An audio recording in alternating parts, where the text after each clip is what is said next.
ఏమిటి ఇప్పుడేమంటావు? మరేం లేదండి, గతంలో మీకు ఆ డాక్టర్ అమ్మ సంగతి చెబితే ఆడపిల్ల కదా మెల్లగా సాగనంపుదామన్నారు. తర్వాత తమరు ఆ విషయాన్ని పట్టించుకోలేదు. ఇప్పుడు అది పాతేసిన మైలు రైలా ఉండిపోయింది, దాని పరపతి పెరిగిపోతుంది. దాని పరపతి పెరిగి నీ పరపతి తరిగిపోతుందన్న ఏడుపే తప్ప ఆ రాజన్న గారి చేతుల్లో నా పరువు మర్యాద మంట కలిసిపోతున్నాయన్న ఆలోచన నీకు లేదు. ఉందండి, ఆలోచన ఉంది. ఆ ఆలోచన ప్రకారం ముందడుగు వేస్తే అటు డాక్టర్ అమ్మ రోగం కుదురుతుంది, ఇటు రాజన్న గారి శరీరం వదిలిపోతుంది. ఏమిటయ్యా నువ్వు చెప్పే మహత్తరమైన ఆలోచన? చెప్తాను. మన ఊళ్ళో ఆడపిల్లని ఎవరైనా పాడు చేస్తే చచ్చినట్టు వాడే పెళ్లి చేసుకు తీరాలి అనే ఆచారం ఉంది కదా. ఇప్పుడు మీరు ఆ డాక్టర్ అమ్మను పాడు చేశారు అనుకోండి, తప్పనిసరిగా మీరు పెళ్లి చేసుకోవాలి. అవునా? అవుననుకో. అయితే నేను చెప్పేది వినండి. పెళ్ళయ్యాక ఆ పిల్ల వైద్యం మానేసి ఇంట్లోనే పడుంటుంది కనుక నాకు పోటీ ఉండదు. ఇక ఇప్పటిదాకా దాన్ని ప్రేమించేస్తూ గంతులేస్తున్న రాజన్న గాడు మతిపోయి పిచ్చాడవుతాడు కనుక మీకు వాడి కూడా ఉండదు. ఏమంటారు? బాగానే ఉంటుందయ్యా. అయినా మేము పెళ్లి చేసుకున్న ధర్మపత్ని ఉండగా మళ్ళీ పెళ్లి బాగుండదయ్యా. అయ్యా, ఇప్పటికే తమరు చాలా పొరపాటు చేశారు. తమరి తాతగారికి 6 భార్యలు, తమరి తండ్రి గారికి 4. ఇక మీకు ఆ గౌరవం దక్కలేదని నాకు బాధగా ఉందండి.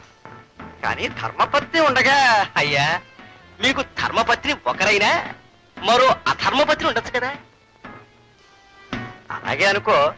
కానీ ఆ పిల్లని ఎలా తీసుకురావాలా అని మేము అడుగుతున్నాం. అయ్యా, తమరు అడుగుతున్న విషయాన్ని నాకు వదిలేయమని నేను సెలవిస్తున్నాను. ముందు 500 దగ్గరించండి. పని పూర్తయ్యాక మరో 1000 రూపాయలు ఇస్తాను. మీరు ఎలాగైనా సరే ఆ డాక్టర్ మన పోలీసు సత్తులో మూట కట్టి బియ్యం మిలిగి తెచ్చేయాలి. మేము మీ ఊరోళ్ళం కాదు కదండి. ఆ డాక్టర్ ఎలా ఉంటుందో తెలీదే. ఆసుపత్రికి వెళ్ళి చూస్తే చెవిలో సెటస్కోప్ అనే మెషిన్ పెట్టుకుని తెల్లటి కోటేసి ఉంటుంది. ఆమె తెచ్చేయండి, సరిపోతుంది. అలాగే బాబు. జాగ్రత్త రోయ్, ఈ విషయం పురుకు కూడా తెలియకూడదు. అలాగే. పాపా, ఊపిరి గట్టిగా పీల్చొద్దు. వెనక్కి తిరుగు. మళ్ళీ గట్టిగా పీల్చొద్దు. డాక్టరమ్మా, చెవిలో పెట్టుకున్న ఆ పావులెట్ మిషన్ పేరు ఏటమ్మా? దాన్ని స్టెతస్కోప్ అంటారు. ఏం కోపు? స్టెత్కోపా? కాదు, స్టెతస్కోప్. దాంతో పరీక్షిస్తే జ్వరం గురించి తెలుస్తుంది. పాప లోపలికి నడు. నేను పాపను పరీక్షించాలి, మీరు రాకూడదు. ఇక్కడే కూర్చోండి. ఇది చెవిలో పెట్టుకుంటే జ్వరం గురించి తెలుస్తుందా? ఎట్టాటి మిషన్లు ఉన్నాయి కనుకే ఇంగ్లీష్ లో వైద్యం మంచిదంటారు. మా ఆయన దగ్గర ఉన్నాయి కలవాలు పత్రాలును. ఈ చెవిలో పెట్టుకుని ఈ కోట్ వేసుకుంటే అచ్చంగా నేను ఇంగ్లీష్ డాక్టర్ అమ్మలాగే ఉంటాను. ఇప్పుడు అచ్చంగా నేను ఇంగ్లీష్ డాక్టర్ అమ్మనే. ఎవర్రా మీరు? అదేమిట్రా అట్టా చూస్తారు? ఒరే, చేతిలో గోన్ సచ్చేట్రా, మాట్లాడరేట్రా. మొత్తానికి జాంపండును మూట కట్టి తీసుకొచ్చావు అన్నమాట మా కోసం. మేమేమని సెలవిచ్చాం? మూట కట్టి తీసుకొచ్చారని సెలవిచ్చారండి. కానీ అయ్యా, ఇది మామూలు మూట కాదండి, ముత్తుల మూట. ఇక మీరు జాంపండును కొరికేసే కార్యక్రమం మొదలెట్టచ్చు. మొదలెట్టండి అయ్యా. ఆయన మొదలెడతారు కానీ ఇక్కడ కూడా నువ్వు ఎందుకురా? ఆ గొడుగుతో నేను ఆయన చుట్టూ తిప్పుకోవడం చూస్తే ఆయనకు మతిపోయిందేమో అనిపిస్తుంది నాకు. ఇంతకీ ఎవరికి తెలియకుండా దింపించావా మూటని? అయ్యా, పంపింది పరాయి ఊరు రౌడీల్ని. 3వ కంటికి తెలియకుండా ముచ్చటగా మూట కట్టి తీసుకొచ్చారు. ఇక మా మాధవ్ గాడు ఊళ్ళో జనాన్ని పోగేసుకుని ఇక్కడికే తెచ్చేస్తున్నాడు. అయ్యా, ఇక మీరు ఈ మూట విప్పించాలి, రాకపోతే చూడండి. మాటలు సాధించి మూట విప్పబోయా ముందు అయ్యా, మేమేమని సెలవిచ్చాం? ప్రభువులు చాలా తొందరలో ఉన్నారన్నట్టుగా సెలవిచ్చారు.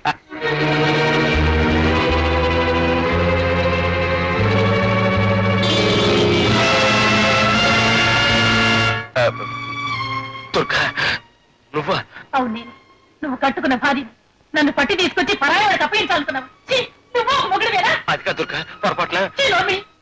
అన్నం పుణ్యం నిన్న డాక్టరమ్మని ఈ పశువుకిచ్చి బలి చేయాలనుకున్నావు. కానీ ఆ భగవంతుడు నీకు బుద్ధి చెప్పడానికి నీ పెళ్ళాన్న నన్ను ఇక్కడ తీసుకొచ్చేటట్టు చేశాడు రా. పాడు చేయమన్నా, పాడు చేయమను. లోపల ఏ మగాడు ఏనాడో చేయని విధంగా నీ పెళ్ళాన్ని పాడు చేయమన్నా.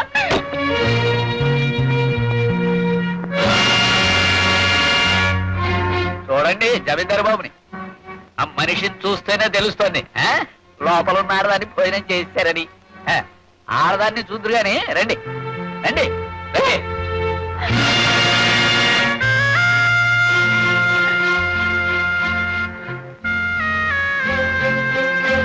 అమ్మగారు మిమ్మల్ని మా గురువు గారు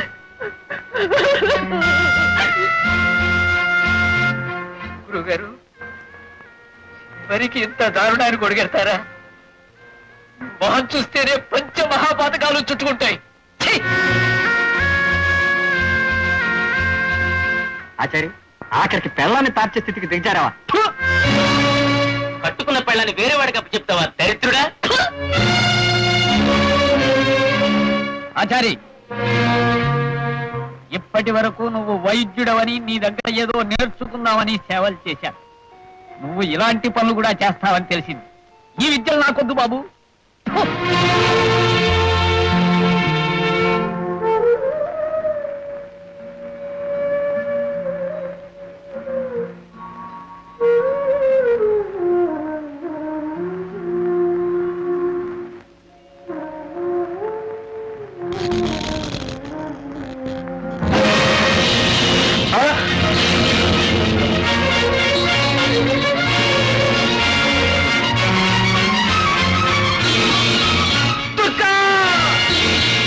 ఎంత పని చేసావు దుర్గా, దుర్గా.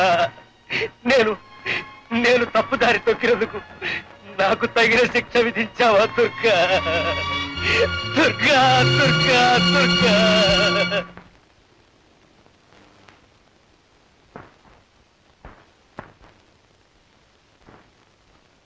మంచినీళ్ళు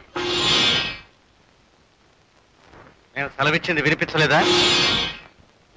మాట్లాడకుండా అలా రాతి బొమ్మలా కూర్చున్నావేమిటని మేము అడుగుతున్నాం. బ్రతుకున్నావేమిటి అని అడగండి. ఇంత జరిగిన తర్వాత కూడా ఇంకా బ్రతుకున్నావేమిటి అని అడగండి. ఏమిటి ఏమిటి అనేది? ఏమిటో మీకు తెలీదా? అది ఊరేసుకు చచ్చింది, నాకేం సంబంధం? ఆమె చావలేదండి, మీ వల్ల మీ కారణంగానే చచ్చిపోయింది. లక్ష్మి, అవును, మీరే చంపారు. ఆ ఎదురు నిలబడి మమ్మల్ని ఎదిరించడానికి ఎంత ధైర్యం నీకు? ఆ రోజు నా బిడ్డను ఒక బికారి కట్టబెట్టి ఘోరమైన నేరం చేశాను. అప్పుడే నేను క్షమించడం మేము చేసిన తప్పు. తప్పు మీది కాదండి, నాది. ఆ రోజు మిమ్మల్ని బ్రతికించుకోవడం కోసం తప్పు నేను చేశాను. ఈ రోజు ఒక ఆడదాన్ని బ్రతుకూల్చుని మిమ్మల్ని ఎందుకు కాపాడానా నేను సిగ్గుపడుతున్నాను. నా మాంగళ్యం పోయినా పర్వాలేదు. నువ్వెవరితో మాట్లాడుతున్నావో తెలుసా? తెలుసు, మానవత్వానికి అర్థం తెలియని ఒక జంతువుతో మాట్లాడుతున్నాను. మీ ముందు నిలవడానికి నాకు అసహ్యంగా ఉంది. ఛీ!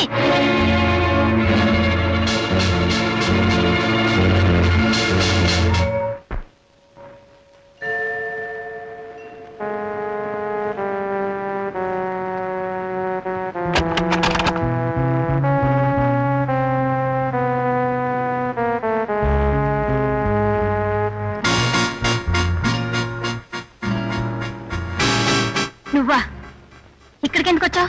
మేం చెయ్యాలనుకున్న పనికి రావాల్సిన చోటు ఇదే కనుక ఇక్కడికి వచ్చాం. అంటే ఏమిటి నీ ఉద్దేశం? డాక్టర్ అమ్మ, రోగుల్ని బాగు చేయడానికి ఈ ఊరొచ్చావు, కానీ మా పరువు ప్రతిష్టల్ని పాడు చేశావు. నీ కారణంగా ఆ రాజాగాడు కూడా గాలికి తోడైన నిప్పులాగా మండిపడుతున్నాడు. అందువల్ల మాకేం బాధ లేదు.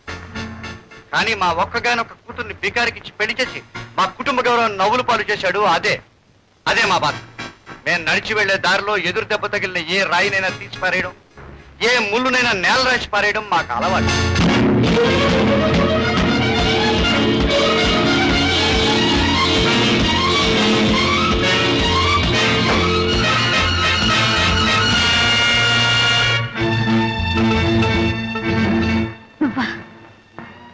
నువ్వా మా నాన్న చంపిన హంతకుడివి? ఏమిటి నువ్వు మాట్లాడేది? అసలు ఎవరు నువ్వు? నేనెవర్నా? 15 ఏళ్ల క్రితం నువ్వు చెప్పిన పాప పని చేయనందుకు ఒక దేవుళ్లాంటి డాక్టర్ని హత్య చేశావే, ఆ డాక్టర్ గారి కూతుర్ని. నీ చేతి మీద ముద్ర చూసిన దాన్ని, నీ చేత పడకుండా తప్పించుకున్న దాన్ని. మీ నాన్నని చంపడానికి మాకే అవసరం? నీకేమిటా? ఒక్కసారి గతంలోకి చూస్తే అర్థం అవుతుంది. మా నాన్నని చంపడానికి ముందు రోజు మా ఇంటికి వచ్చావు. నీ శత్రువైన మనిషికి పాయిజన్ ఇంజెక్షన్ ఇచ్చి చంపాలని మా నాన్నని అడిగావు. డబ్బాస్ చూపించావు, మాటలతో బెదిరించావు. కానీ మా నాన్న నీకు లొంగలేదు. పైగా నీ దుర్మార్గం బయట పెడతానన్నాడు. అందుకనే ఆ రాత్రి వచ్చి మా నాన్నని హత్య చేశావు. మళ్ళీ ఈ ఊరు వచ్చింది ఎందుకో తెలుసా? ఏదో ఒక రోజు హంతకుడు ఎవరో తెలుసుకుందామని. తెలుసుకున్నందుకు చాలా సంతోషం, నీకు నా అభినందన. కానీ తెలుసుకుని ఏం చేస్తావు? ఈ క్షణంలోనే బయటికెళ్ళి నువ్వు ఎంతో మంది ప్రాణాలు తీసిన హంతకుడు అని అందరితోనూ చెప్పి నీ ఆట కట్టించగలవు. నేను హంతకుండన్న విషయం ఈ క్షణం వరకు ఎవరికీ తెలియదు. అది తెలిసిన నీ ప్రాణం తీసి శాశ్వతంగా నీ నోరు ముగిస్తే రహస్యం రహస్యంగానే ఉండిపోతుంది. నేను పెద్ద మనిషిగానే మిగిలిపోతా.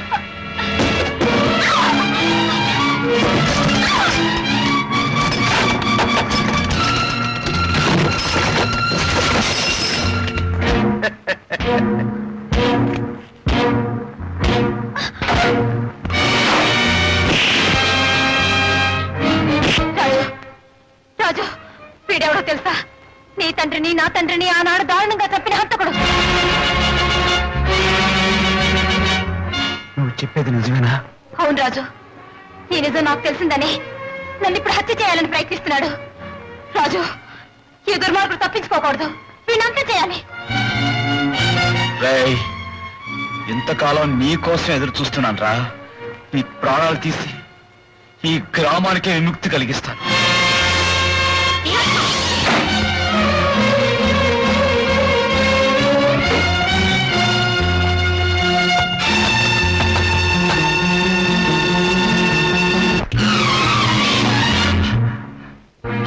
అవును, ఆచార్య జమీందార్.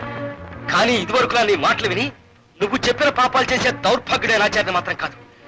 నేను మారిపోయి మనిషినయ్యాను. కనుకే నేను బతకనివ్వకూడదని నిర్ణయించుకున్నాను. ఆచార్య మర్చిపోయి మాట్లాడుతున్నావా? మేమేం సెలవిస్తున్నావు అర్థమవుతుందా? నువ్వు ఏమని సెలవిచ్చినా వినే రోజులు పోయాయి జమీందార్. గతంలో రాజన్న నా చేయి కాకుండా నా మెండరికేసుంటే నీ పాపాల్లో పాలు పంచుకునే కర్మ నాకు పట్టేది కాదు. బహుశా ఆ రోజు నన్ను చంపకుండా వదిలేసింది ఈ రోజు నిన్ను చంపాలకేనేమో.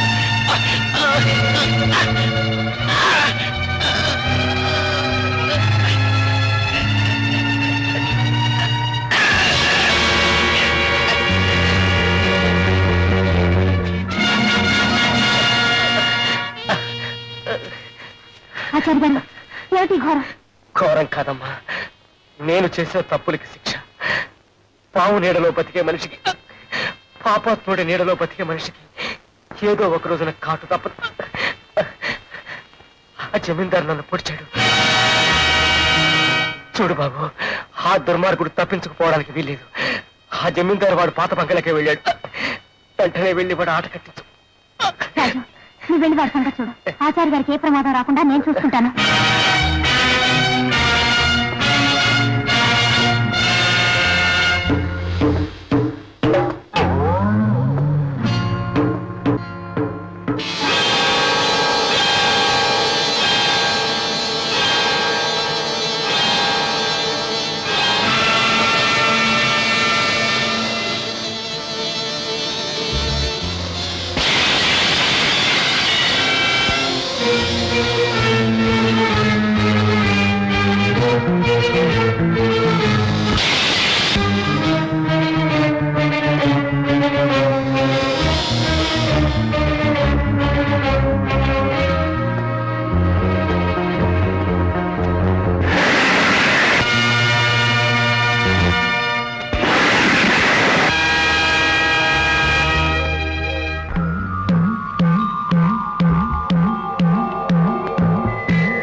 రాజు వద్దు, నన్ను చంపరాజు, వద్దు, నన్ను చంపరాజు, రాజు రాజు రాజు రాజు.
రాజన్న రాజన్న రాజన్న, మా తప్పులు మన్నించి మమ్మల్ని క్షమించు. మా మెడకాయ మీద తలకాయలు నేల రాల్చుద్దు రాజన్న.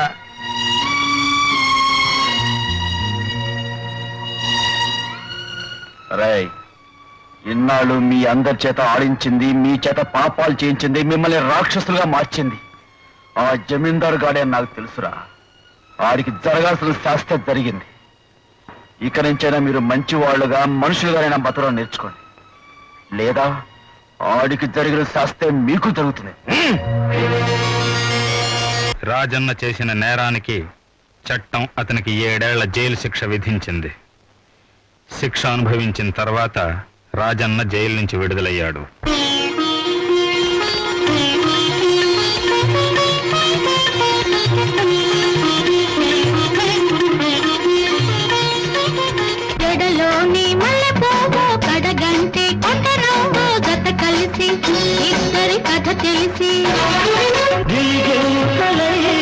పులకింతనై చిన్ననాటి స్నేహం కలబోసెని ఈనాటి పరువం చరణా